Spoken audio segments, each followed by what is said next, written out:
Bonsoir à toutes et à toutes, merci de suivre cette rencontre dans le cadre de la publication du dernier hors-série du Journal de Culture et Démocratie et de l'événement Africa is in the Future de chez Point Culture. Cette rencontre va interroger à travers la question du chez-soi, qui est le titre interrogatif de la revue de Culture et Démocratie, la question des migrations, mais aussi de déplacement, de l'appartenance à certaines communautés, à quel lieu on habite, comment, par qui, par où. Poser la question du chez-soi en 2020, c'est un exercice qui paraît presque répétitif, puisque nous n'avons que été quasiment chez nous en 2020. C'est aussi une manière d'avoir été confronté à nos intérieurs tout d'un coup. C'était, je crois, Marguerite Duras qui est citée par Corinne Luxembourg dans l'édito du numéro, qui disait que finalement, on n'est pas seul dans un parc, mais on est souvent seul chez soi. Et on avait interrogé dans ce numéro beaucoup de questions, notamment celle des retours. Mais ça veut dire quoi, retourner où, quand on est né ailleurs, ou quand on n'a pas vécu dans l'endroit où on espère retourner ou revenir, notamment avec Yala Kidi. Mais c'était aussi la question de qu'est-ce qu'on fait des héros nationaux dont aujourd'hui on déboulonne souvent les statuts, mais justement qu'est-ce que ça veut dire habiter ensemble quand ces héros finalement n'appellent pas un chez-soi commun. C'est la question de Thomas Muteba Luntumbwe. Et aujourd'hui, en présence de nos trois invités, nous allons un peu traverser ces questions et parler. Je crois que la question du retour sera assez présente, ou en tout cas la question de quelle communauté d'origine, est-ce qu'il y a une communauté absente ou présence multiple aussi. Et donc on a avec nous aujourd'hui Zaineb Hamdi, qui est poétesse, qui a écrit Fils d'arabe aux éditions Tétralire, dont tu nous parleras un peu plus tout à l'heure, en 2017, et tu es aussi graphiste et relieuse. Nous avons Lucille Choquet, qui est une performeuse et artiste décoloniale qui est actuellement en résidence au Café Congo pour la performance Jusque dans nos lits, mais tu nous en parleras aussi un peu plus longuement tout à l'heure. Et Ralia Najet Djeloul, qui elle fait partie du Centre interdisciplinaire de l'islam dans le monde contemporain, et tu es secrétaire générale de BIPAX, qui est une association de lutte contre le racisme. Et tu as écrit une thèse, notamment à travers les questions que soulève Achille Mbembe. Tu as beaucoup utilisé Achille Mbembe.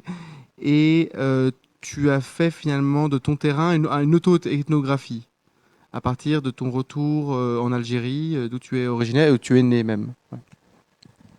Et alors pour commencer cette rencontre, je vais demander à Zaineb Hamdi de nous retracer ou de nous expliquer un peu les cheminements qui l'ont amené à écrire Fils d'arabe, qui vient poser des questions de à quelle communauté est-ce qu'on appartient, selon quel genre, la race, comment se mêle genre, race, communauté d'origine, religion ou pas dans un pays comme la Belgique.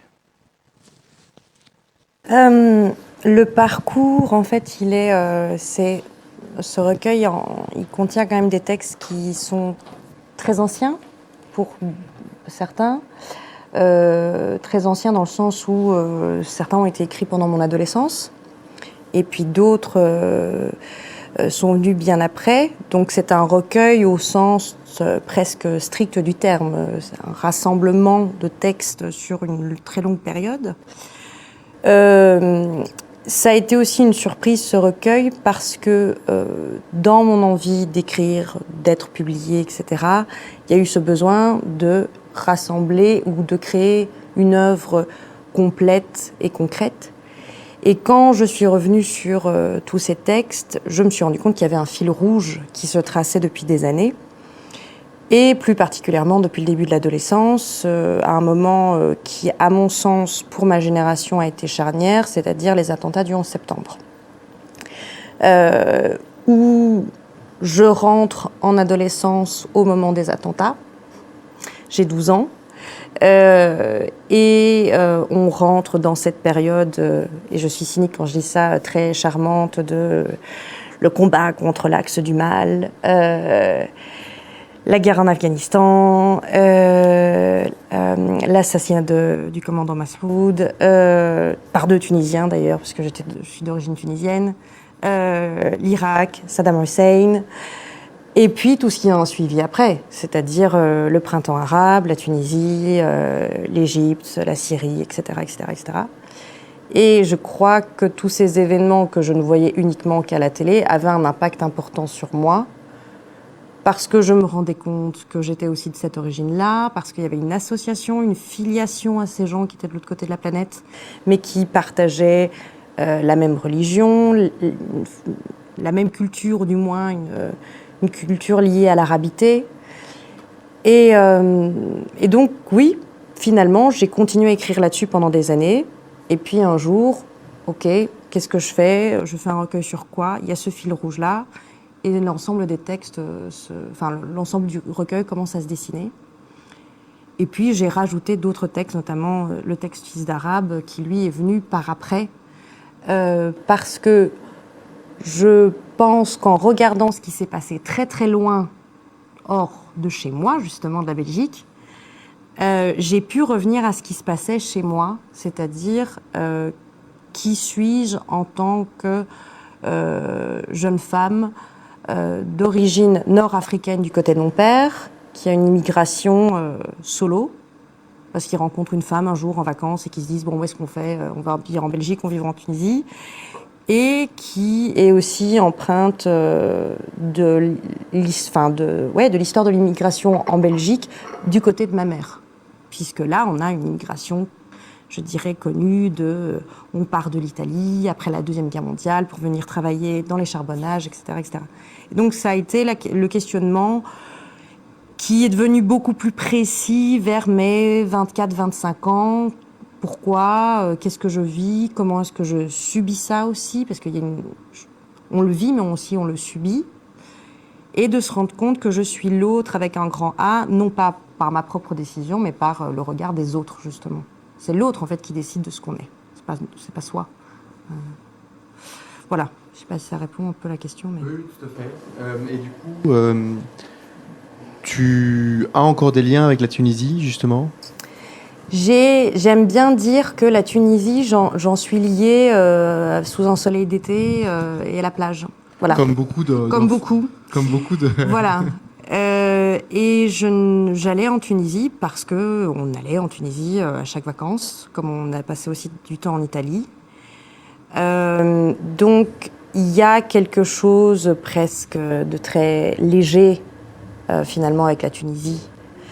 Et je n'y ai plus mis les pieds depuis mes 17-18 ans. Bon, à un moment donné, adolescente, on ras-le-bol de partir en vacances avec les parents, donc voilà. Et j'ai regardé quand même à la fois de près et de loin ce qui se passait pendant le printemps arabe. Je me suis questionnée à un moment donné, lorsque mon passeport est arrivé à fin de validité, si j'allais le renouveler ou pas. J'ai décidé que non pas parce que je ne me sens pas tunisienne, mais parce que le passeport induisait que je devais voter en Tunisie et je ne me sentais pas légitime en fait de voter pour un pays dans lequel je ne vivais pas.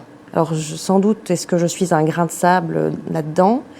Et je me disais mais qui suis-je en fait pour aller dire c'est pour ce type-là qu'il faut voter ou celui-là. Je ne vis pas là-bas, c'est le destin de la Tunisie appartient aux Tunisiens qui vivent et qui sont profondément tunisiens. Moi, je suis de 2e génération.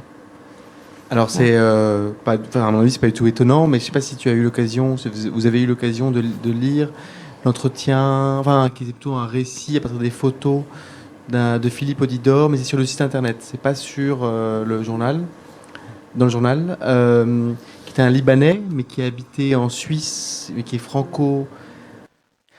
franco-suisse, qui n'a pas le passeport libanais, mais qui a habité en Angleterre, et qui lui aussi alors déjà avec on sait que le Liban a vécu beaucoup de catastrophes, dont beaucoup de guerres, et puis récemment l'explosion du port de Beyrouth.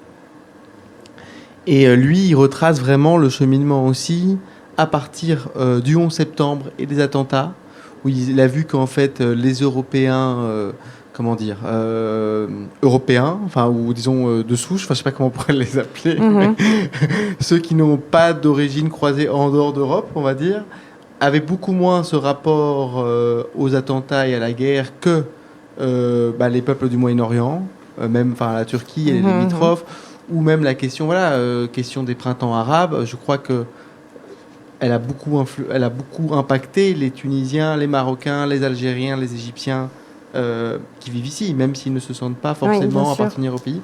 Et lui-même disait en fait, je ne sais pas où je suis légitime, et donc je ne sais pas où est-ce que je peux m'engager, même politiquement, quoi. Oui, bien sûr. Et après l'explosion du 4 août a fait basculer son point de vue. Là, il s'est dit, il faut que j'aille aider. Et là, il s'est senti vraiment libanais, mais comme si la catastrophe le rendait libanais, quoi, l'obligeait à devenir libanais. Mais donc voilà, on sent aussi des ramifications. Mais enfin, pour rejoindre ce que tu disais, moi, je me suis rendu compte que je ne pouvais peut-être pas m'engager en Tunisie, mais que je pouvais m'engager ici. Parce que finalement, j'ai toujours vers 25 ans, je me plonge dans des lectures décoloniales. Je découvre une sociologue qui s'appelle Nassira Ghenif Soulaymas, qui a écrit un livre, le seul d'ailleurs, qui s'appelle Des beurettes. Je rentre là-dedans. Elle a écrit un autre livre aussi qui s'appelle Le féministe et le garçon arabe. Et là, je me dis, je n'ai peut-être pas d'impact là-bas. Leur destin est entre leurs mains, on va dire ça comme ça. Mais par contre, ici, il y a des choses à faire. Parce que aussi, je me rends compte, en rencontrant des Tunisiens et Tunisiennes de là-bas, que je suis très différente d'eux, finalement, que mon histoire n'est pas la même, mon ressenti n'est pas la même, que je suis en partie intrinsèquement très belge, et que dès lors, ce qu'il y a à faire, c'est ici, avec les gens d'origine nord-africaine d'ici, finalement. Je vais en profiter pour embrayer, parce qu'en fait, il y a des points de connexion avec Ralia, parce que toi, justement, ton terrain, c'était toi qui retournais, mais par des concours de circonstances aussi, si j'ai bien compris. Que ça a fait fini par... Tout ça est compliqué. Tout ça est compliqué, ouais, tout ça est compliqué, et que tu te poses la question de, en fait, je reviens, comment j'appartiens à cette communauté-là, et comment je me fais corps avec cette communauté, en fait. Oui. En fait, déjà, bonjour, bonsoir. Et c'est un plaisir d'être ici, de discuter avec vous, de prendre le temps de se connaître. Merci pour cette invitation. Et c'est intéressant parce que en me présentant, tu n'as pas mentionné un des seuls mots, un des seuls adjectifs par lequel je revendique mon identité, à savoir que je suis sociologue. Oui. Et c'est un choix, celui de ce métier qui dit beaucoup de mon rapport au monde, de mon rapport aux autres, de ma manière de voir le monde.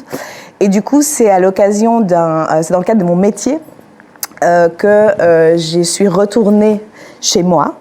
Mais évidemment, pour expliquer et parler de ce retour, il faut parler des circonstances dans lesquelles je suis partie de chez moi. Et donc, moi, je suis née, j'ai grandi à Alger dans les années 80. Et enfant, il y a une guerre contre les civils qui a éclaté. Et... alors que rien ne prédisposait ma famille à partir de là. D'ailleurs, on n'a pas du tout été parmi les premiers à partir. J'ai fini par quitter l'Algérie, mais donc dans des circonstances vraiment très violentes. Et ça a vraiment été brutal et vécu comme un vrai déracinement et un arrachement à ce monde de mon enfance, à ma famille plus large, à mon groupe d'appartenance plus large. Et ça, je crois que c'est super important parce que ça explique comment il y a une rupture, en fait. Et que tout le reste de ma vie, aujourd'hui j'ai 35 ans, moi j'ai quitté Alger quand j'avais 11 ans, j'étais à la recherche de cette partie de moi. Et cette recherche, elle a pris plein de formes. J'ai vécu dans des pays qui partageaient la même langue. J'ai cherché à retrouver les sensations, les souvenirs de manière très inconsciente. Mais en tout cas, ce qui a rendu encore plus compliqué cette recherche de cette partie de moi, c'est qu'en arrivant en Europe, en l'occurrence en Suisse, j'ai pas du tout, alors qu'on pensait arriver dans un lieu où enfin on allait être en sécurité, j'ai fait l'expérience, à mon sens, d'une autre guerre. C'est-à-dire d'une guerre de basse intensité par rapport à celle dont je sortais, c'est évident, mais une guerre dans le sens où j'ai intériorisé une violence, enfin j'ai commencé à être cible d'une violence d'assignation qui à la fois m'enfermait dans un ailleurs, c'est-à-dire que peu importe qui j'étais, ce que je faisais, ce que je pensais, j'étais accolée à cet ailleurs et enfermée dedans. Mais cet ailleurs était un ailleurs dont il fallait que je m'affranchisse.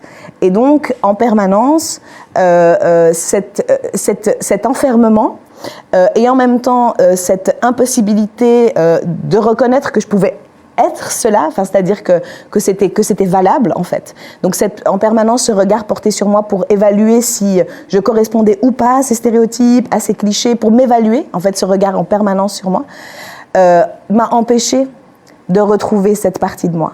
Parce qu'au fond, c'est ça que c'est vraiment ça que je veux expliquer, c'est que je me suis retrouvée dans un environnement où ma multiplicité, de fait, parce qu'en vivant et en continuant à grandir ici, du coup, j'ai développé d'autres manières d'être, d'autres identités, d'autres moi. Eh bien, j'étais dans un environnement où la cohabitation de ces moi n'était pas possible. Il fallait choisir et le regard qui m'obligeait de choisir m'expliquait bien que mon autre moi était inférieur. Et que donc, le chemin pour accéder à cet autre moi et être reconnu voulait dire laisser l'autre et le dénigrer ou le condamner, m'en affranchir et en faire publiquement l'attestation, quoi. Enfin, l'attester publiquement. Et du coup, pour moi, en tout cas, c'était vraiment, toutes ces années, c'était une recherche de mémoire. J'avais l'impression de perdre la mémoire et ça s'est beaucoup matérialisé à travers la langue parce que plus je perdais l'arabe, parce que j'apprenais d'autres langues et puis parce que j'étais plus entourée par cette société, alors que j'allais tous les ans, je retourne en Algérie voir ma famille, hein, mais pendant 17 ans, je n'y ai pas vécu de manière longue. Plus je perdais la mémoire, plus je perdais donc la langue, plus j'avais l'impression de perdre mon enfance.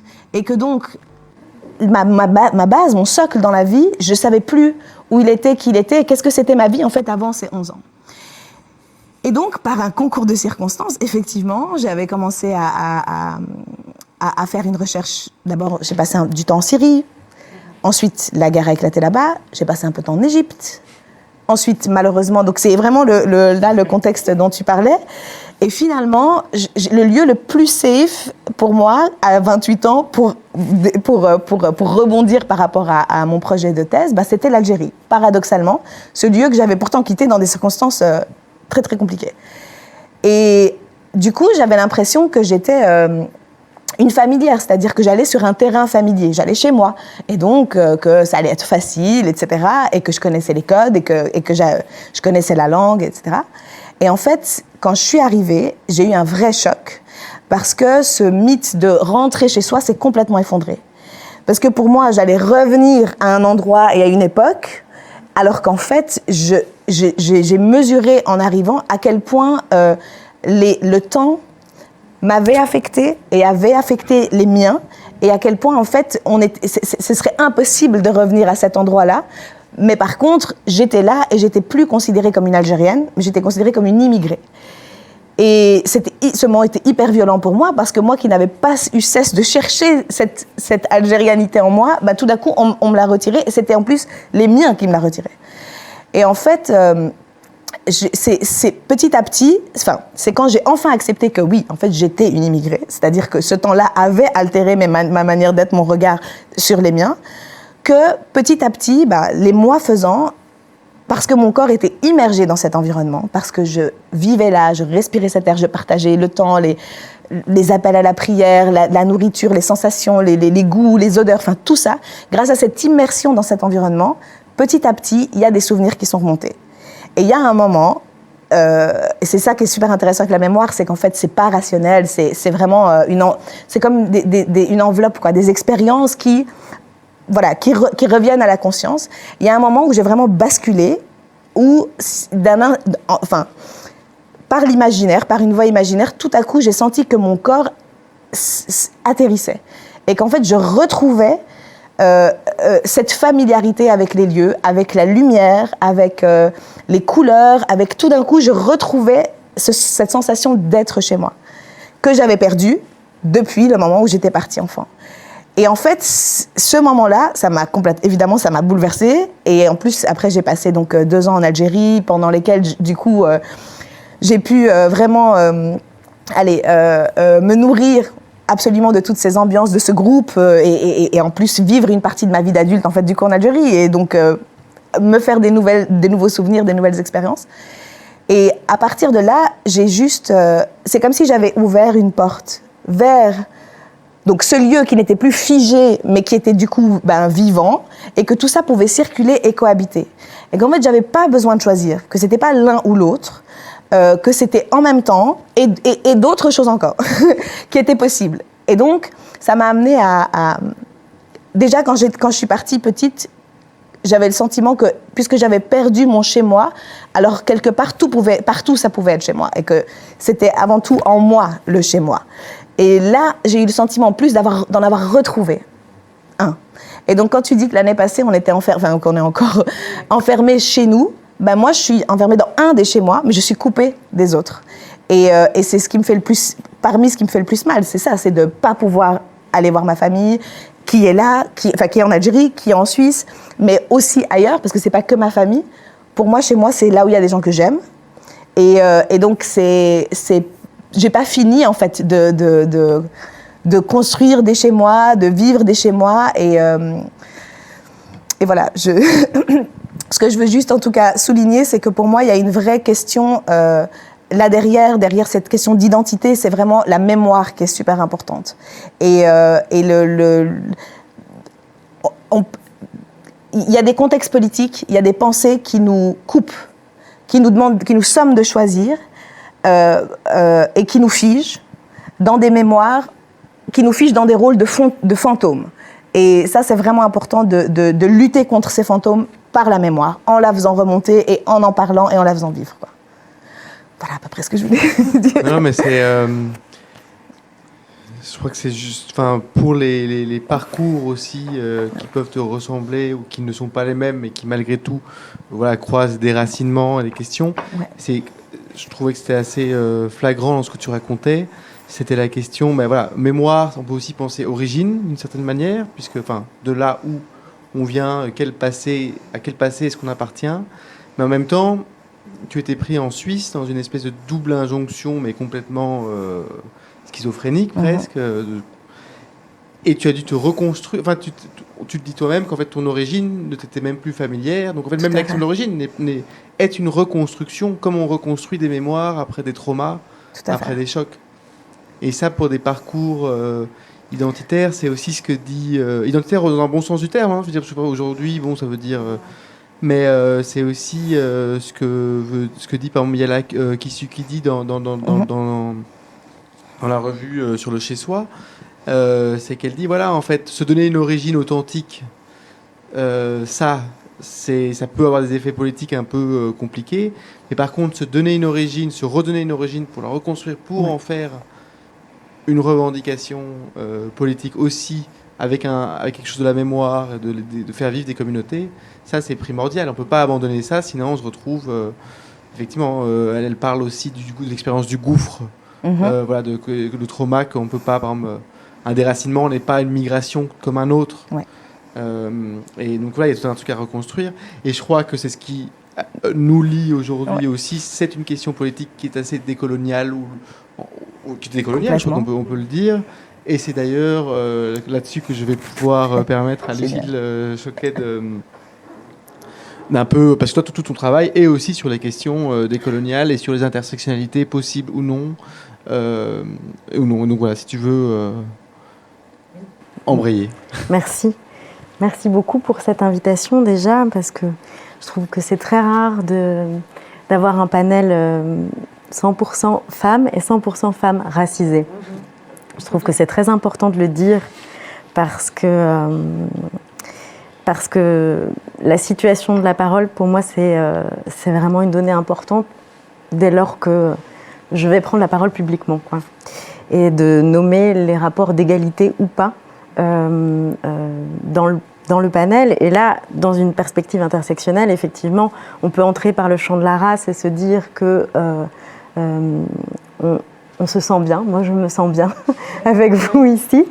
Mais c'est certain qu'il y a aussi des inégalités du côté de la classe, du côté peut-être de l'orientation sexuelle, le fait d'être mince, grosse, etc. Donc voilà, je voulais te remercier pour cela. Et puis, j'ai eu envie de rebondir 1 milliard de fois, évidemment. On va pouvoir le faire là, au fur et à mesure. Donc, ce qui me paraissait important, moi, de nommer, c'était mon adoption, en fait, comme une migration forcée, en fait, de la penser de cette manière. Et donc, ça fait appel à cette mémoire empêchée. Donc, il y a une sorte de frontière à la fois géographique, symbolique, psychique, qui a été posée dès lors que je me trouve dans une adoption plénière. Donc ça veut dire qu'il y a une séparation concrète entre le pays d'origine ou les pays d'origine, parce que donc moi je suis née à Djibouti, mais je suis d'origine éthiopienne. J'ai grandi en France, dans le pays oppresseur en fait de l'Éthiopie, parce que de Djibouti, pardon, puisque Djibouti est une ancienne colonie française. Et par la suite, je me suis installée en Belgique, ici, depuis 12 ans. Et donc, il y a une séparation très nette qui, au fur et à mesure, s'estompe. Je veux dire que j'ai tenté, et je tente encore aujourd'hui, non pas de faire un retour, parce que plusieurs fois dans le numéro le hors-série de Chez Soi, enfin de Culture et Démocratie, pardon, il est question d'interpeller la notion de retour. Et moi, je m'interroge là-dessus plutôt à l'endroit d'un voyage et d'un aller, peut-être. Parce que, étant privée, en fait, de l'histoire, j'ai été adoptée quand j'avais 1 mois et demi, en fait. Et donc, personne ne peut me raconter ce qui s'est passé pendant ces 1 mois et demi.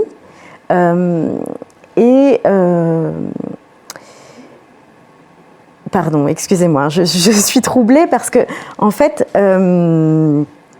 cet endroit de vide médical, cet endroit de vide de la ressemblance, ne pas savoir exactement... Pardon, je suis troublée, je ne sais pas pourquoi. Peut-être parce que c'est quelque chose dont je parle peu aussi, hein, de l'adoption. Et je crois que c'est important aujourd'hui de politiser en fait la parole des adoptés, de penser qu'en fait les processus d'adoption sont des processus violents et de domination qui charrient des rapports de domination entre des pays, mais aussi la conséquence, elle est vraiment sur les personnes. Et donc, oui, je voulais vous parler de cette allée, parce que c'est pour la première fois, en 2017, que je suis allée en Éthiopie et à Djibouti. Donc j'avais 30 ans à l'époque. Et donc, c'est une rencontre vers, mais je l'imagine plutôt comme un prolongement, plutôt que comme un retour. C'est-à-dire, cette allée m'a permis de continuer à me construire, de continuer à être dans le présent et de pouvoir penser les développements futurs, en fait. Et donc, je m'amusais de cette insulte de « retourne chez toi, retourne dans ton pays ». Et je le mettais en lumière avec le retour au pays natal d'Aimé Césaire. Et je me disais, mais cette question du retour, pour moi, elle est donc impossible, en fait. Parce que il y a non seulement ces vides, ces manques, mais aussi parce que ça a été organisé. Enfin, c'est vraiment, ce sont les institutions qui ont choisi pour moi. C'est ça aussi, surtout dans les adoptions transnationales. Quand on va vivre au pays de l'oppresseur, quand après on se retrouve dans une assimilation forcée, ce sont les autres qui décident de vous déplacer. Et Et je m'amuse beaucoup, en fait, des injonctions de mes amis au lycée, quand j'avais 16-17 ans, qui me disaient « Mais tu ne veux pas retourner à Djibouti ?» Mais enfin, moi, si j'étais à ta place, donc là, une grande démonstration du white-splaining, je ferais ci, je ferais ça, je serais curieuse. Et je me souviens précisément, en fait, de cette cafétéria, de ce baby-foot dans l'ombre, et de ma réaction. J'étais dans la honte. Dans la honte de la peur de retourner vers ce que certains, comme tu le dis si bien, Zaineb, pourraient nommer le chez-soi. C'est vraiment l'assignation, c'est vraiment les autres qui décident de dire que, visiblement, ça n'est pas chez moi ici. Mais lorsque je suis arrivée à Djibouti, je ne me suis pas non plus sentie chez moi. Malgré l'accueil très chaleureux des douaniers. C'était très incroyable, puisque je suis plutôt anti-flic et anti-douane. En fait, sur mon passeport, il est écrit « né à Djibouti ». Et donc, cette reconnaissance de la part des douaniers m'a fait chaud au cœur, en fait, parce que j'ai senti que j'étais l'enfant. Tout d'un coup, je redevenais une enfant, l'enfant du pays. Et pendant toute ma quête pour chercher ce que les autres voulaient que je cherche, c'est-à-dire ma mère biologique, je le dis comme ça parce que c'est vraiment, je le sens comme une injonction, en fait. J'ai en fait bénéficié de la complicité de la gendarmerie. C'était très très étrange pour moi d'être proche de ces personnes.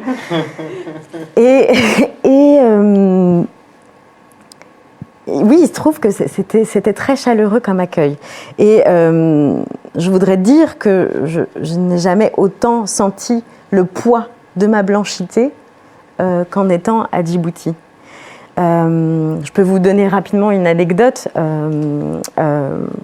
avec Mouna, donc, qui est une amie que j'ai rencontrée, qui m'a accueillie là-bas, chez elle. Nous étions donc au marché. Au marché, et là, le primeur, le maraîcher, lui dit quelque chose en Somalie. Donc, le Somalie, c'est la langue des territoires, donc avant la colonisation de la France donc, c'est la langue des territoires d'Éthiopie, Érythrée, Somalie, Djibouti. Ils parlent ensemble, je comprends qu'il se passe quelque chose de grave, mais Mouna, je sens qu'elle se réapproprie ce qui vient de se passer et le transforme en joie. Et mon corps est raide. Je sens que quelque chose d'important vient de se passer. Et je dis, mais dis-moi, qu'est-ce que c'est, qu'est-ce qui se passe? Et elle me dit, il croit que t'es ma patronne, que je travaille pour toi, que tu es ma nouvelle maîtresse. Et ça m'a glacé le sang. Donc, les rapports de pouvoir étaient très clairs à ce moment-là, de domination. Donc là, j'étais l'occidentale, je représentais la blanchité et je le vivais dans mon corps. Et elle, tout de suite, a su déjouer ça par le rire. Et je trouvais qu'elle était très forte, très, très habile, en fait, dans sa capacité à être résiliente par rapport à ces liens de domination qui existent encore entre elle et moi. Et je me souviens avoir eu les larmes aux yeux, et plusieurs fois durant mon séjour, j'ai beaucoup pleuré, et elle m'invitait à ne pas pleurer, quoi. Elle disait, nous ici, on ne pleure pas. Je me souviens aussi avoir eu envie de rentrer chez moi. J'étais à Djibouti, je voulais rentrer chez moi, et Bruxelles est devenue à ce moment-là le chez moi. Voilà, peut-être que je suis un peu longue. J'ai encore plein d'anecdotes. Et je peux parler de présence multiple aussi. Mais on peut au fur et à mesure, je crois, développer plus que des anecdotes, à mon avis. Anecdote, c'est toujours minimiser un peu des moments qui sont... Mais c'est parce que je pense que l'anecdotique sert le politique. Oui, tout à fait. c'est exactement ce que je développe donc, dans ma performance que tu évoquais en présentation, donc, qui se nomme « Jusque dans nos lits ». Donc, c'est une installation performance qui donne exclusivement la parole aux personnes racisées. Et l'idée, c'est de se dire, on a en partage l'entreprise coloniale, mais nous sommes différemment situés. Pour moi, c'est essentiel d'échanger, non pas seulement avec des afrodescendants ou afrodescendantes, mais aussi avec des latinos, latinas, des personnes d'origine asiatique, pour justement comprendre les mécanismes, les processus de racisation communs, mais de voir comment chacun et chacune s'en empare et comment chacune est résiliente par rapport à ces histoires de violence institutionnelle. Et donc l'idée, c'est de se dire, regardez, vous, public, comme les corps sont différents de ceux que vous voyez dans les médias ou dans les arts de la scène en règle générale, et surtout les discours aussi, et de faire entendre une pluralité de voix et de discours, parce qu'il y a systématiquement cette injonction à être le porte-drapeau d'une communauté et de penser que les Noirs pensent tous la même chose, sont tous antiracistes de la même manière, et de montrer les multiplicités justement des luttes et des pratiques, et surtout lors des résidences que j'ai eu l'occasion de faire, j'ai rencontré des mineurs étrangers non accompagnés, comme l'appelle l'institution française. Et ensemble, donc c'est à partir d'un protocole de rencontre que je mène ces échanges, parce que c'est vrai, je les mène, c'est-à-dire que ce n'est pas un cadre safe, je choisis les conditions d'énonciation, il n'y a pas d'espace safe, même là, ici, c'est pas possible.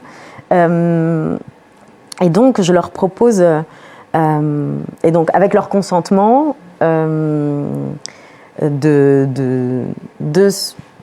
c'est pas de réfléchir, mais de créer du lien autour de questions qui traitent, oui, de la racisation, mais la porte d'entrée, c'est le lit.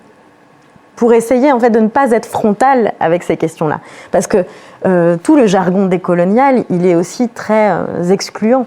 Ah oui, il est très propre à une sphère militante, malgré tout. Bien fait, sûr. Quand tu l'amènes ailleurs, c'est presque prendre de haut les gens avec un discours... Exactement. Oui, et donc pour moi, c'était important de traduire toutes les questions dramaturgiques de manière concrète et simple, et de se dire quel est l'objet qui, pour moi, fait sens qui pourrait symboliser ou signifier le lieu de l'intime, et de se reprendre le slogan des années 70, du privé politique, etc. Et je me suis dit, le lit, c'est vraiment l'endroit où moi je me dépose, où je pense que c'est une porte d'entrée sur toutes ces thématiques, en posant des questions concrètes du rapport au lit. Par exemple, es-tu propriétaire de ton lit ?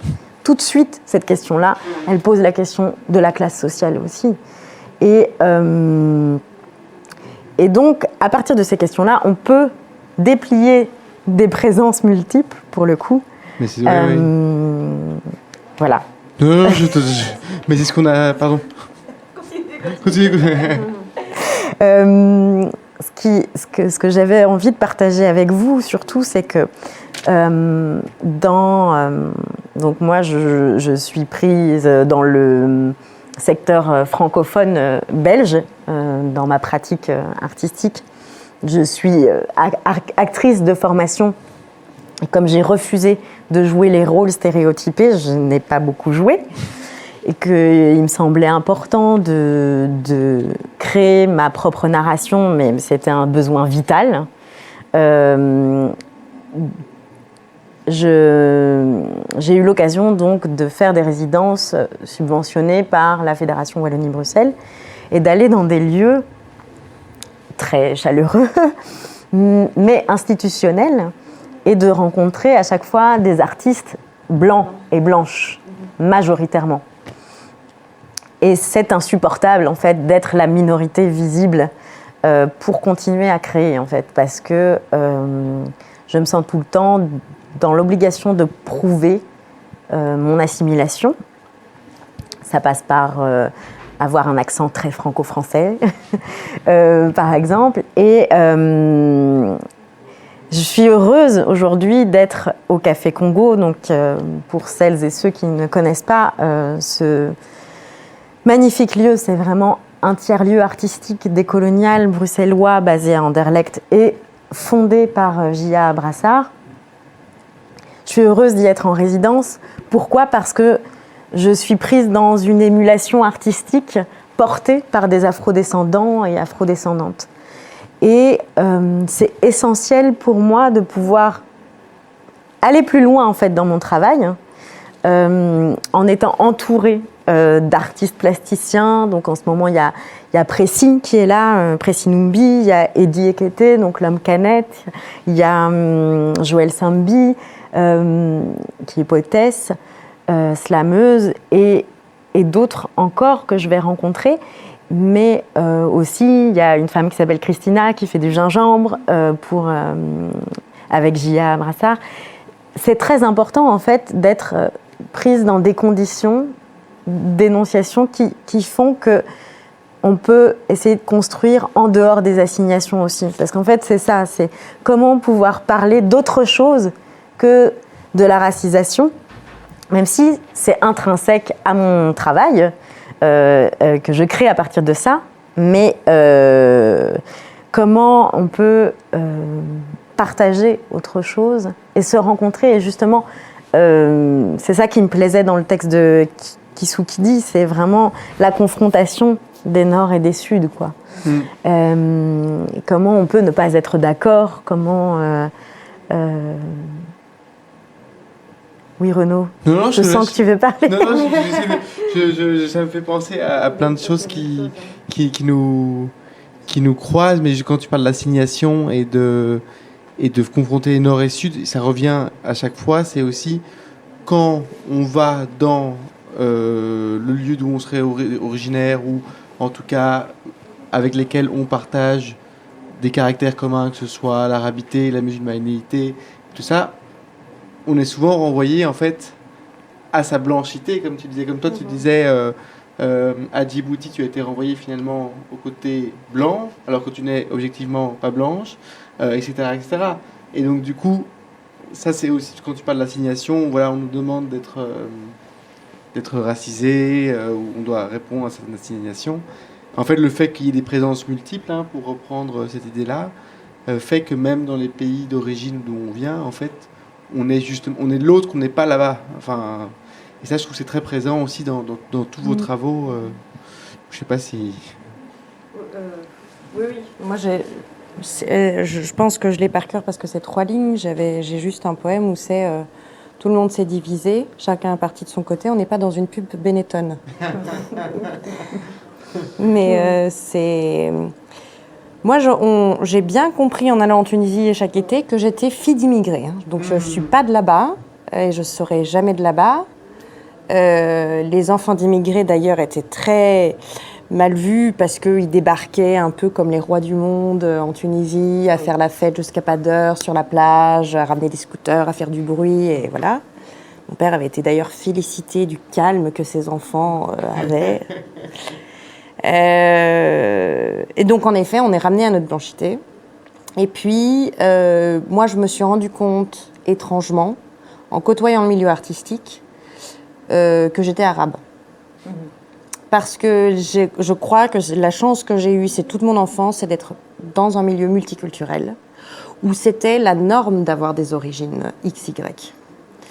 Et donc, il n'y a personne qui revenait mettre en question. Ça, c'était... J'étais d'une banalité confondante avec tout le monde. Et puis, je débarque dans le milieu artistique hasardeusement, naïvement en pensant faire face à un monde lui aussi multiculturel, ou si du moins pas multiculturel, extrêmement éveillé et ouvert quant à ces questions-là. Et je suis, en effet, j'ai des anecdotes multiples, ramenée constamment à mon statut d'arabe. Et or, ne me considérais pas comme arabe. Et puis aussi, qu'est-ce que c'est qu'être arabe? Ça, c'est une autre question. Enfin, je veux dire, il y a je ne sais pas combien de pays arabes ou qui se rapportent à ça. Je veux dire, bref. Là, l'anecdote qui me revient, les deux anecdotes qui me reviennent le plus en tête, c'est un jour, j'arrive à l'école, il pleut, j'ai mis mon écharpe sur ma tête, j'ai une amie qui me fait « Alors, t'as mis ton voile ?» Merci. Ou un autre projet, parce que je me rends compte que j'essaye un peu de toucher à cette culture-là quand même de culture arabe. Enfin, c'est pas que je veux la toucher, c'est que j'ai été aussi avec un père qui m'a fait écouter du Fayrouz, du Kelsoum, tout ça, qui m'a parlé de cette culture-là. Et cette culture, elle est passée par la cuisine, par la musique, par le cinéma égyptien. Donc je suis très là-dedans aussi. Et je retente de retourner un petit peu par mon propre biais vers là, dans mes projets d'école d'art. Et je propose un jour de faire une sélection de plusieurs livres, peu importe les origines des auteurs, mais qui ont tous en point commun de parler de culture arabe et d'arabité. Le projet ne passe pas bien pour X autres raisons, mais l'une des raisons qui m'est donnée, c'est, tu vois, s'appeler Zaineb Hamdi, écrire sur les trucs arabes, c'est un peu téléphoner. Pardon, excusez-moi. C'est bien plus tard que j'ai compris ce qu'on venait de me dire, parce qu'au début, je n'ai pas compris, je ne voyais pas où était le problème. Mais pour revenir sur quelque chose de plus sérieux, on va dire ça, c'est vrai que moi, en tout cas, je me suis toujours considérée comme, je ne dirais pas comme blanche, mais en tout cas comme faisant partie d'ici. Je suis dans le moule. Et après, en effet, il y a la question de tu viens d'où, pourquoi, comment. Alors des fois, j'ai tenté d'excuser ça en me disant je suis à Bruxelles, c'est une ville très multiculturelle, les gens peuvent se poser la question d'où je viens. Alors que pour moi, c'était évident, même enfin, je suis belge, voilà. Et oui, est-ce que tu retournes en Tunisie? Est-ce que tu sais parler arabe? Et comme le dit Lucile, on devient une espèce de représentant d'étendard, on va parler au nom de tout le monde. Et des fois, même dans mon cercle d'amis, si je parle de ça, c'est attention, Zaineb parle du sujet, on s'écoute, c'est elle la spécialiste. Mais non, les gars, attendez, je peux raconter aussi beaucoup de conneries. Et puis, c'est mon propre vécu à moi, qui n'est pas identique au tien, qui n'est pas identique au tien. Et puis, il y a des choses qu'on ressent tous de la même manière. Mais des fois, il y a une envie aussi de juste... on ne peut pas juste arrêter et puis on souffle un coup et on prend 2 minutes pour se poser. Et en même temps, comme que je comprends tout à fait, quand on parlait, tu l'as dit Renaud Selim, quand on parle de ces mots qu'on utilise, ne serait-ce que le terme racisé, où il faut expliquer aux gens ce que ça veut dire parce qu'ils entendent racisme dedans, et de se dire qu'il y a tous ces mots qui viennent du milieu de la sociologie, de l'anthropologie, en fait, qui sont partis du milieu académique et qui arrivent autour de la table entre la poire et le fromage, et qu'il faut inviter aussi ces gens qui sont d'origine X, qui sont racisés, mais qui ne sont pas dans ces questions-là, à pouvoir en parler sans non plus trop les accaparer par ça, parce que je pense que ça fait peur aussi. Je me souviens d'une jeune femme qui était d'origine congolaise et italienne. Alors, je pense qu'elle a changé aujourd'hui, mais à l'époque, quand je la rencontre et que je lui parle de ça, il y a un blocage. C'est qu'est-ce que tu me veux? Pourquoi est-ce que je suis bien, moi, là? Je n'ai pas envie que... Oui, ok, j'ai vécu du racisme, mais laisse-moi tranquille. Et je comprends. Je comprends parce que c'est aussi faire face à soi-même, c'est aussi faire face à la violence des autres, et la violence des autres qu'on aime, qui parfois sont des proches intimes. Donc, je pense que si on devait commencer à énumérer toutes ces choses-là, c'est lourd, ouais, c'est très lourd. Enfin, en tout cas, voilà, c'était un peu l'intervention.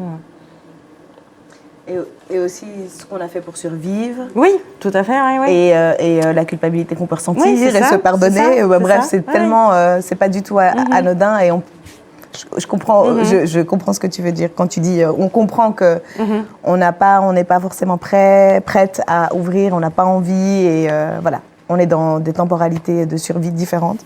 Mais en tout cas, par rapport à, allez, bon, pour revenir au chez-soi et à la multiplicité, moi, ce qui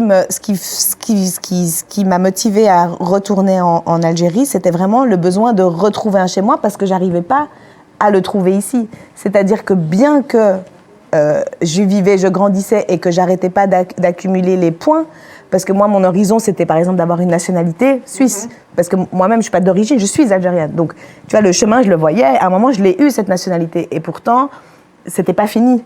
Et j'avais beau accumuler des points dans un chemin de blanchité, on pourrait dire, ou d'assimilation, ou d'intégration, tous ces mots-là.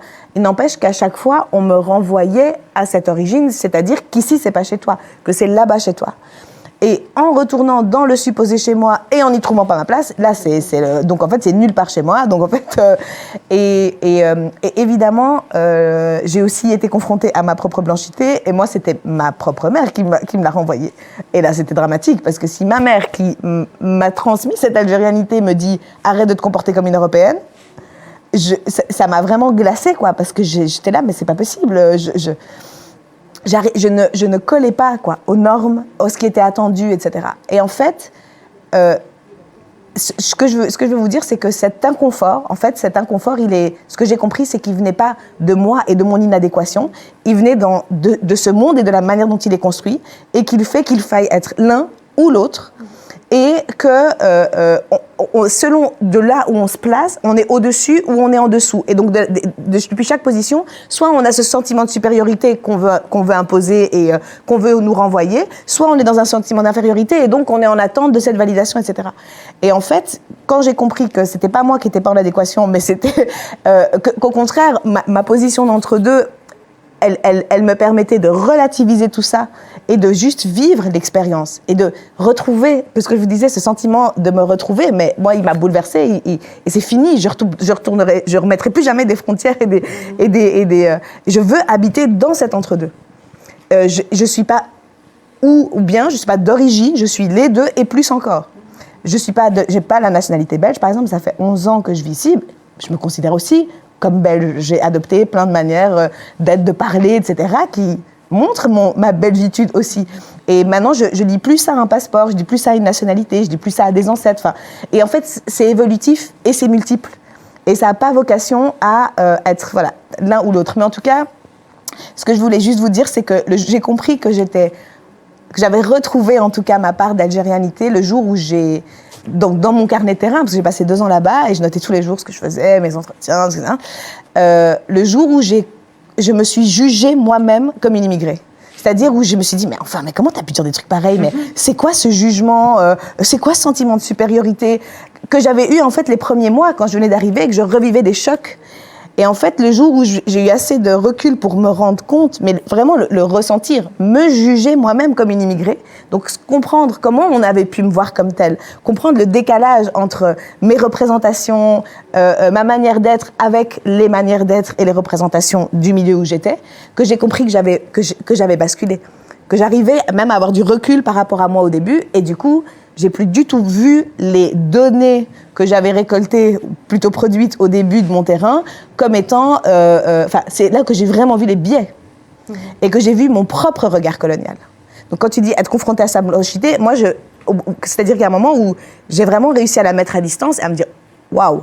En fait, là, au début, j'étais vraiment empreinte d'un regard colonial. J'arrivais avec porteuse d'un idéal de vie et de société, avec une liberté individuelle triomphante qui était là, et tout ce qui était décalé par rapport à ça était inférieur, pas assez bien, mais comment c'est possible de vivre comme ça? Enfin, j'avais tout ce jugement, mais c'est vraiment après des mois que je l'ai réalisé et qui du coup m'a amené à être très critique par rapport évidemment à ce que j'avais écrit au début, mais aussi c'est pour ça que je dis, je veux vraiment habiter cet entre-deux, quoi.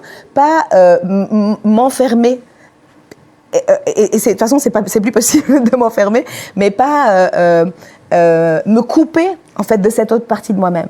Mais par contre, me rendre compte que de part et d'autre, parce que maintenant, je considère que je circule, chacun de mes doubles est lui-même habité, c'est pour ça que je reprends les mots de Mbembe, par des fantômes.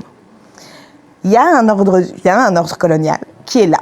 Il y a un ordre social qui est là et qui nous habite. Et en fait, moins on en prend conscience, moins on le met en mémoire, plus il est là, mais il est un fantôme qui est un filtre, qui est tout le temps présent, mais sauf que comme on ne le met pas en mémoire, on n'arrive pas à mettre la main dessus. Et donc il nous habite vraiment, il est là, il nous imprègne. Voilà, il imprègne tous nos sens, nos rétines, notre rapport à notre corps, etc. Mais tant qu'on le laisse, on l'assume pas, on le garde dans l'inconscient, en fait, on n'a pas de chance de le mettre à distance.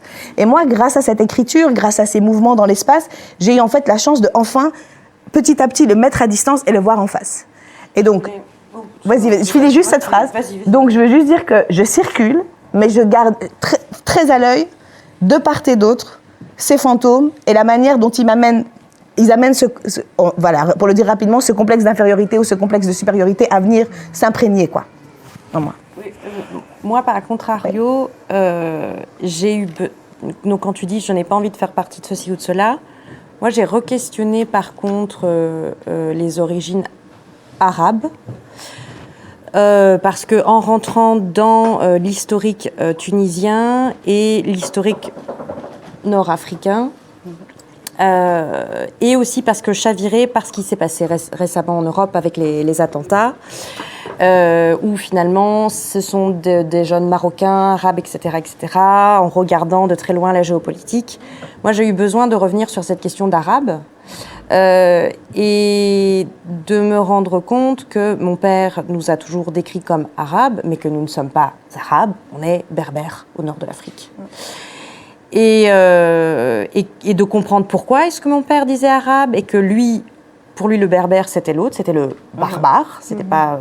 voilà. De comprendre qu'en Tunisie, il y a eu des politiques d'arabisation beaucoup plus virulentes qu'au Maroc et en Algérie, politiques d'arabisation qui ont aidé avec une envie de panarabisme, de Nasser, etc. Bref.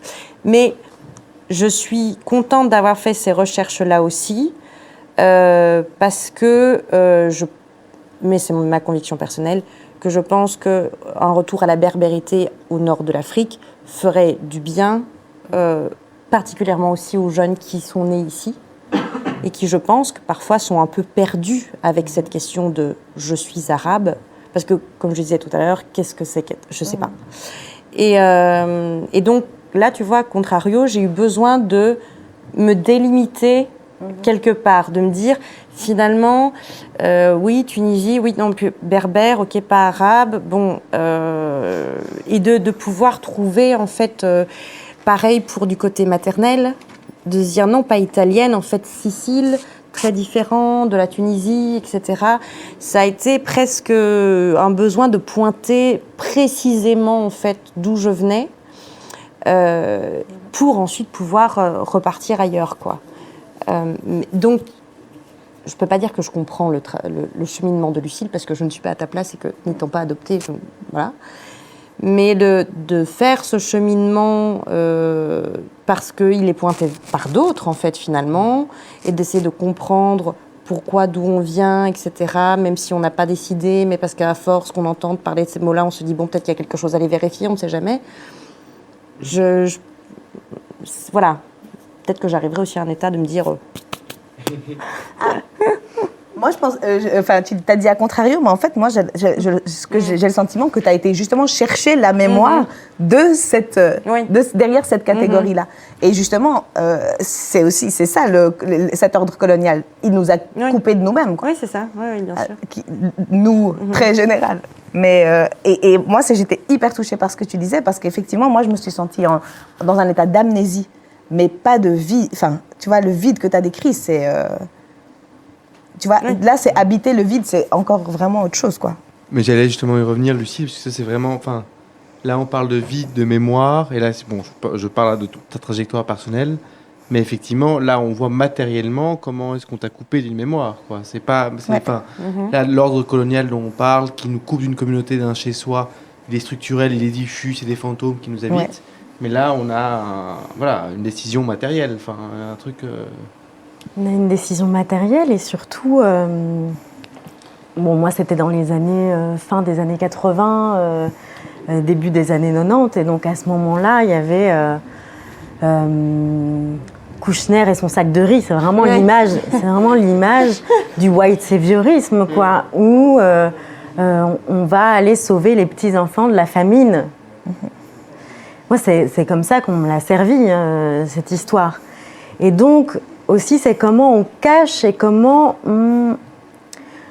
le narratif est vraiment inventé. Enfin, moi, sur le procès-verbal de mon adoption, pour revenir à mon histoire personnelle, mais je pense que ça illustre vraiment ce qui a pu se passer pour d'autres personnes adoptées aussi, comme j'ai pu le lire sur Instagram, parce que je trouve que c'est vraiment une plateforme qui, de résilience et de résistance, quoi. C'est-à-dire que les racisés se sont emparés de cet outil, et je trouve d'une manière formidable pour justement créer du lien entre nous. Et pour politiser justement des questions comme l'adoption. Donc, ce qui se passe, c'est que moi, je sens que sur le procès-verbal que j'ai tapé à la machine à écrire, c'est une légende qu'on m'a racontée. Je le comprends, mais seulement 15 ans plus tard, en allant à Djibouti, que ce qui est écrit probablement sur ce procès-verbal est faux. Et je le comprends via Mouna, qui m'accueille, donc, parce que elle a mobilisé tout un réseau d'amis sur place qui voulaient absolument m'aider. Ils voulaient tous et toutes trouver pour moi, en fait. Pour eux, c'était insoutenable que je ne sache pas qui est ma mère biologique. Je me racontais que je le faisais presque pour eux, en fait. Et donc, un jour, on va voir une femme qui avait été trouvée par un couple d'amis éthiopiens. Donc je vois cette femme à laquelle je ressemble parce qu'elle est éthiopienne. Et donc aussi je suis à Djibouti et en fait je ne suis pas encore au bon endroit. Quelque chose comme ça, où en fait je n'ai pas les traits des Djiboutiens, j'ai les traits des Éthiopiens. Il faut savoir qu'en fait mes parents biologiques, selon le procès-verbal, sont des Éthiopiens qui ont donc migré à Djibouti. Puis ensuite, je migre, migration forcée, en France, puis ensuite un exil peut-être personnel en Belgique. Ce que je veux dire, c'est que cette femme que je rencontre dans la rue dit être la tante, oui je crois que c'est ça, elle dit être ma tante parce qu'elle a bien connu ma mère. Moi, je suis naïve, je me dis qu'est-ce que c'est que cette histoire, je veux creuser, je veux rencontrer. Et puis Mouna me dit, mais tu sais, c'est n'importe quoi, hein. Enfin, tout le monde va vouloir te dire qu'il est ta mère, etc. Et c'est rigolo, quoi. Mais ça ne peut pas être drôle pour moi, en fait. Et donc, il y a ce goût pour les légendes et pour raconter des histoires. Et ça crée le trouble. Parce que moi-même, j'ai créé des histoires quand j'étais enfant, je me racontais que j'étais mieux là, en France, à l'époque, que probablement mes parents m'avaient sauvée, mes parents adoptifs sauvés d'une... Donc là, c'est le regard colonial encore, hein, et misérabiliste sur les pauvres enfants africains, m'avait permis d'échapper à un destin peut-être cruel, etc. On m'a aussi raconté que probablement ma mère était une prostituée, ce qui était grave en fait là-bas. Quand moi aujourd'hui je suis pour les travailleuses du sexe, mais tel que c'était pensé à Djibouti, c'était pas bien de peut-être être issue d'une prostituée et peut-être qu'elle avait vécu un viol. Et ça m'a été raconté par l'infirmière qui m'a soignée dans les années, en 87 en fait. Je l'ai retrouvée 30 ans plus tard. Et c'était une horrible femme. Et donc, il y a cette légende, voilà. On essaye de raconter, parce qu'on a besoin d'histoire, en fait. On a besoin, il faut se mettre quelque chose sous la dent pour pouvoir continuer, quoi. Et quand on comprend qu'on peut te raconter n'importe quoi, c'est douloureux. C'est douloureux parce que on ne peut pas s'arrêter là. Comme tu le disais tout à l'heure, c'est comment on s'en sort, quoi, en fait. Je ne sais plus quel terme exactement tu avais employé. Toujours est-il que moi, je pense à... J'ai l'impression de vivre un chant, enfin une chanson de jazz, quoi, en fait, d'être moi-même un standard de jazz. C'est-à-dire qu'il y a plusieurs musiciens qui jouent en même temps, qui racontent plusieurs histoires différentes, un peu à Djibouti, un peu en Éthiopie, on va dire que c'est de l'éthio-jazz, un peu en France, un peu en Belgique, que chacun joue sa partition. Parfois, c'est pas très accordé, mais finalement, il y a quelque chose qui sonne, quoi. Et je crois que c'est ça que je cherche, en fait, à accorder toutes ces présences. Et il y a une image qui m'est venue pour, en fait, traduire le prisme intersectionnel. Je me disais, tiens, c'est comme une mosaïque, en fait. Donc, on prend des fragments, on les colle, on les met, on fait une sorte de sculpture, voilà, faite de fragments. On peut imaginer plein de couleurs différentes. Et puis, il y a un vase au bout d'un moment. Il y a quelque chose qui tient debout. Et parce qu'en fait, si on me parle du chant de la race, eh bien, je ne vais pas être contente parce qu'on va oublier un autre chant d'analyse, et puis encore un autre, puis encore un autre, puis encore un autre. Et j'ai l'impression que c'est ça, en fait. Pour essayer d'être global, il faut être spécifique. C'est vraiment ce qui importe dans le mouvement Black Lives Matter, c'est ça, en fait. C'est quand même de dire, il y a une spécificité des violences policières qui est posée sur les Noirs et les Arabes.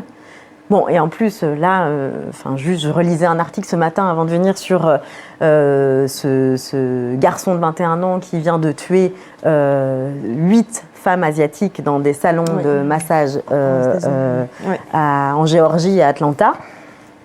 Et on se pose la question de savoir si c'est un acte raciste. Donc le fait même qu'on se pose la question, c'est interpellant. C'est plutôt éclairant sur l'état, en fait, de la conscience du racisme aux États-Unis, mais dans le monde globalement. La spécificité des combats, quoi, des luttes, elle nous permet de comprendre, je crois, qu'il y a une variation de violence, en fait. Et que les pouvoirs dominants, l'État, les États, etc., sont pleins d'imagination, en fait, pour créer de la violence, quoi. De plusieurs manières. Donc, quand je le disais tout à l'heure, de manière matérielle, donc avec le contrôle aux faciès, par exemple, ou profilage ethnique, comme ça s'appelle. D'ailleurs, il y a aussi la violence du langage, quoi. Comme tu le disais, Zaineb, racisé, la race, mais non, la race ne fait plus partie de la Constitution. Comment ils appellent ça on a dit que ça n'existait plus, donc il n'y en a plus, il n'y en a pas. Oui. Mais ce qui est dur, ce que je voulais dire, c'est qu'en fait, ça a un impact sur les corps, quoi. Ça a un impact durablement, en fait, qui est durable sur les corps.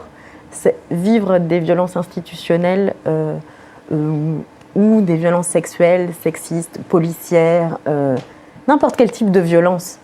Elle a un impact sur le corps, comme tu dis, quand c'est intégré, intériorisé, peut-être on ne le voit pas, mais on le sent.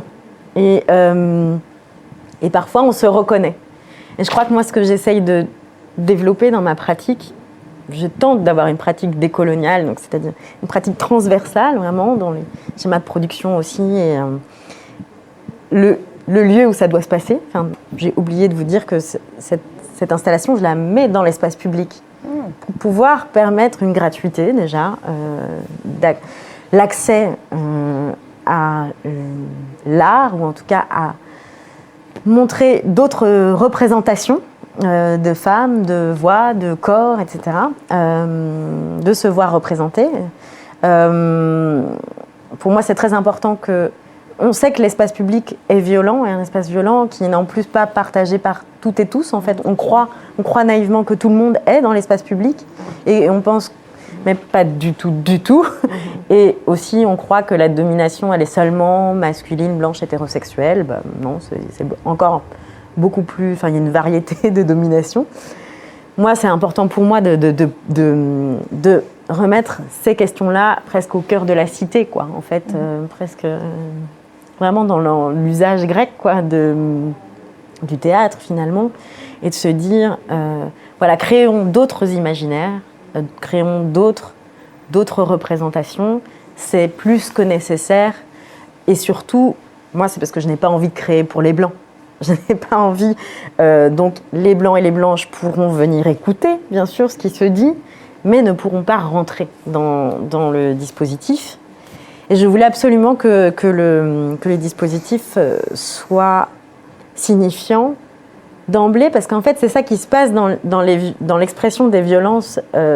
C'est tout l'appareillage, tous les dispositifs qui sont eux-mêmes violents. Et donc, moi, je ne fais que me réapproprier la violence et la retransposer, en fait. Se dire, vous nous confisquez la parole, je vais vous la confisquer, parce que de toute façon, je vous ai écouté depuis 34 ans, maintenant, vous allez m'écouter. Et vous allez nous écouter. C'est ce qui me permet, ce que je voulais dire par rapport à Café Congo tout à l'heure, ça me permet de passer du je au nous, en fait. Alors, il y a eu maintes et maintes réflexions sur ce nous. Mais c'est ce qui fait défaut à chaque fois quand on se retrouve dans des AG, dans des groupes de militance.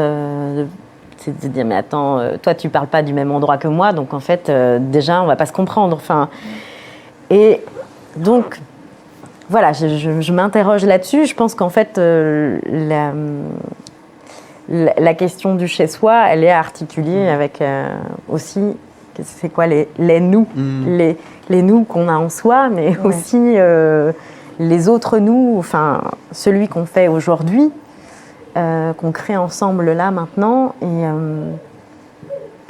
voilà, je voulais juste réagir sur la question des corps, parce que moi, c'est pour ça que je fais de l'art vivant.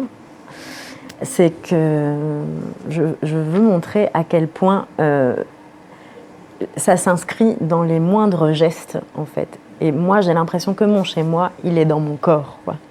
Il est en mouvement.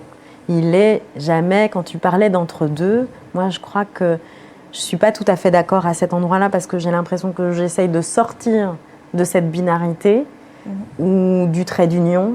J'ai l'impression que c'est important pour moi d'être plutôt dans le déplacement, quoi. Et de se dire que c'est tout le temps en continu, quoi, cette recherche, et que parfois ça peut s'arrêter, ça peut repartir. Enfin, Et encore une chose, je voulais dire aussi sur... je suis justement en train d'essayer de... donc ici, je me suis présentée comme Lucille Saada Choquet, mais depuis 12 ans, ici en Belgique, on m'appelle Lucille Choquet. Et j'essaye d'introduire en fait mon prénom d'origine pour justement faire entendre ces présences multiples. Voilà, c'est dit. Officiellement. Oui. Je l'ai dit aujourd'hui, c'est fait. C'est fait. C'est fait. C'est sur caméra. C'est fait. Mais tu as soulevé quelque chose d'assez important, notamment avec la question de comment se construit un chez-soi qui est un chez-soi multiple, mais en fait un multiple dans le sens aussi qui accueille tous les corps, ou toutes les identités, sans dire qu'il n'y a pas d'identité, justement au contraire, mais dire que ça accueille tout. Et effectivement, la question de l'espace public, en fait, le fait qu'il y ait un espace public qui ne soit pas le même pour tout le monde, alors qu'on en fait un truc abstrait commun, montre qu'en fait, la question de chez-soi, n'importe qui ne peut pas se l'approprier. Voilà, effectivement, les communautés, par exemple, congolaises, le chez-soi ne va pas être le même que la communauté catholique belge au même endroit. Parce qu'en fait, on ne va pas les articuler de la même manière. Et du coup, en fait, le chez-soi, c'est quel corps commun, en fait, et quelle communauté est-ce qu'on a en partage, et comment est-ce qu'on crée un chez-soi en partage. Et c'est là où je crois qu'effectivement, les questions de... Donc, Ralia dit présence multiple entre deux. Toi, tu dis, voilà, moi, j'essaie plutôt de arrêter le trait d'union, mais en fait, je crois qu'il y a quelque chose de tout à fait commun. C'est selon la situation, selon la position, je prends cette identité-là pour, presque politiquement, enfin, en tout cas, pour avoir un. Je veux dire, je suis pas là pour parler de moi, mais là, enfin, selon les moments, je sais que je peux me positionner beaucoup plus comme turc, alors que je ne suis pas, encore une fois, je ne suis pas turc. Enfin, tu vois, comme Zeynep, pour des raisons presque géopolitiques. Enfin, je veux dire, presque micro-géopolitiques. Mais c'est une constante adaptation. Voilà. On passe notre temps à jouer les caméléons et à s'adapter, en fait. Il faut... mon chez-moi est entouré de personnes principalement blanches, sans origine XY, de genres différents et de sexualités différentes. Mais c'est vrai que c'est ça aussi. Et c'est un chez-soi qui s'est fait naturellement et je pense aussi qui est influencé parce que c'est ce que je suis entourée depuis l'enfance. Mais en effet, on passe notre temps à s'adapter. Ça me fait penser en fait à l'injonction à la performance que je lisais, je ne sais plus dans quel texte, pardon pour l'auteur ou l'autrice, que j'ai extrait je pensais l'avoir noté. C'est ça, être caméléon, je pense que ça traduit cette injonction à la performance et de savoir solliciter tel petit fragment de la petite mosaïque là, ou du vase, et se dire ok, si je suis en situation de minorité visible, ou si je suis minorisée parce qu'il n'y a que des hommes dans la salle et que je suis la seule femme, ou il n'y a que des blancs, je suis la seule racisée, etc., je vais me comporter différemment. Mais c'est aussi encore... Alors là, j'ai pris des exemples très visibles, justement, mais il y a plus invisible que ça. Ça peut... Je parlais des accents, je trouve que c'est aussi... moi, souvent, je sais pas, j'ai ce réflexe de bien montrer que je suis française, issue On t'avait bien repéré, t'inquiète pas. Alors parfois, tu te dis, mais ça me fait plaisir. Mais en fait, non. Enfin, non. Et donc, oui, c'est jouer quelque part, en fait, de tous ces instruments, encore une fois. Tiens, je vais sortir la trompette, tiens, je vais sortir l'alto, tiens, je vais sortir ça. Je vais te... Oui, complètement, en fait. Je te fais le chèque, là. Il n'y a pas de problème. Je fais partie de telle communauté.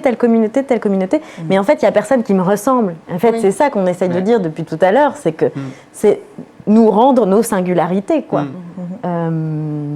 Et puis se poser la question aussi, parce qu'en effet, comme tu dis, ah là, je suis avec telle personne, je m'adapte. À un moment donné, c'est de se dire, bon, alors finalement, je suis où ? Je suis qui aussi ? Quand je suis solo, dans ma chambre, chez moi, où il n'y a personne. Tu écoutes Fayrouz ou pas ? Voilà, c'est ça. Et qui est-ce que je suis Donc, bon, moi, je vois avec la poésie, mais c'est vrai que c'est ça aussi. Ah, ben là, tu as envie que je sois un peu plus orientale, ok. Là, tu veux que je dise... Enfin, en même temps, bon, ouais, voilà, mais... Alors, on va devoir bientôt... ça va bientôt faire sa fin, mais pas encore. Tu peux donner quelque chose. Mais oui, parce que, en fait, moi, je reprends l'expression d'identité passante à Achille Mbembe, et en fait, c'est cette idée vraiment du mouvement et de l'adaptation, mais en fait, du coup, moi, je le cultive. C'est-à-dire que, justement, en fonction de... c'est le temps, c'est évolutif, quoi. Il y a des moments où j'ai envie de me reconnecter à ça, il y a des moments où j'ai envie de cultiver ça, il y a des moments où j'ai envie d'ailleurs. Et je m'adapte et je sais jouer avec, enfin j'essaye de jouer avec les rapports de pouvoir quand j'ai besoin, mais en tout cas les endroits où le nous, enfin comment dire ça, où je me sens le plus autorisée à déployer toutes ces identités, c'est justement dans ces entre-deux, parce que dans le sens où c'est justement des endroits où il n'y a pas de normes dominantes. Et c'est par cette multiplicité qu'en fait, du coup, je peux être tout ça et je peux enfin être singulière et pas à la marge ou au centre ou la déviante ou la norme. Et voilà, c'est dans ce sens-là que cet entre-deux, finalement, pour moi, j'espère qu'il va s'élargir de plus en plus. C'est moins être coincé que défaire, tu vois, une frontière rigide et que ça s'ouvre et que ce soit fluide, quoi. Bref, donc éloge du mouvement aussi et de la multiplicité. Et d'être spécifique. Voilà. en fait. C'est toujours en mouvement. Ouais. Et d'être aussi spécifique, parce que je crois qu'on a tous parlé de cette question de « tu viens d'où ?»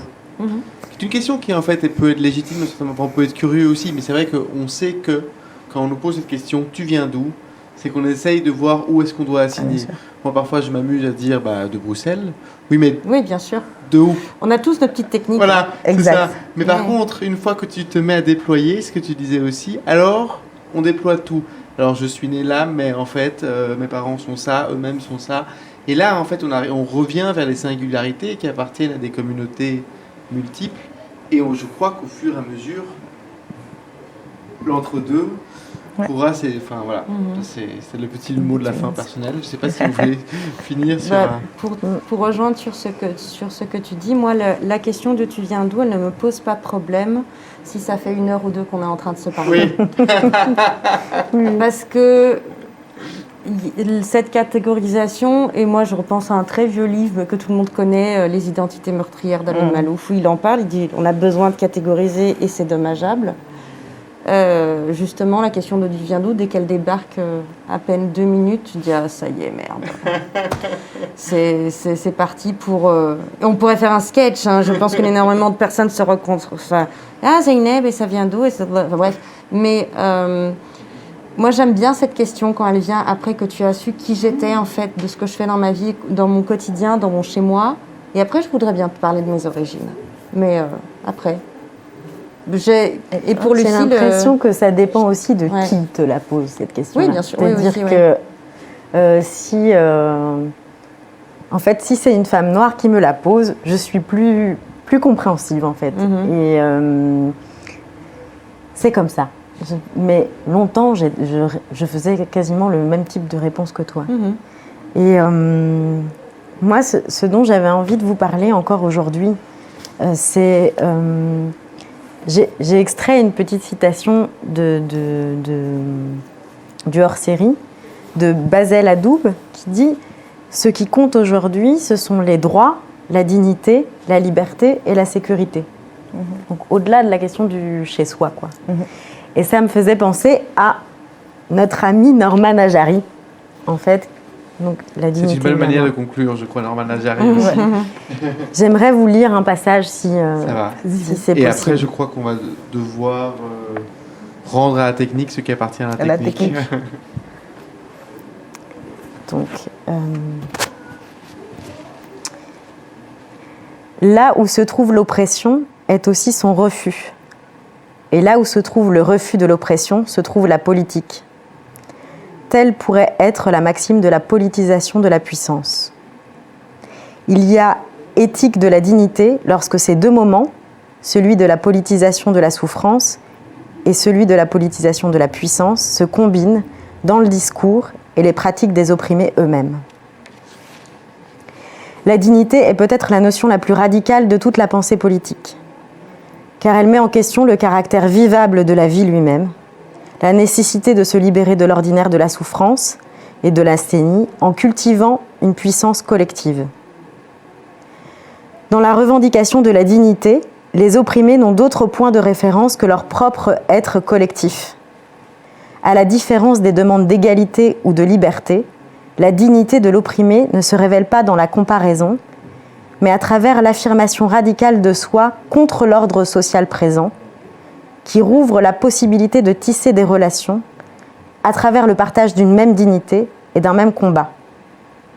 Elle est le bien, parfois le dernier, de toutes celles et de tous ceux qui ne peuvent entrer en politique que par effraction.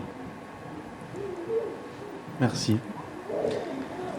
Super beau. Voilà. Merci à vous tous, à vous trois. Et merci aux auditeurs et aux auditrices. Et puis, on mettra des infos aussi sur vos travaux, vos performances, vos écrits, quand on publiera, quand ce sera en ligne. En ligne. Merci. Merci à toi. Merci à toi et à vous. Merci.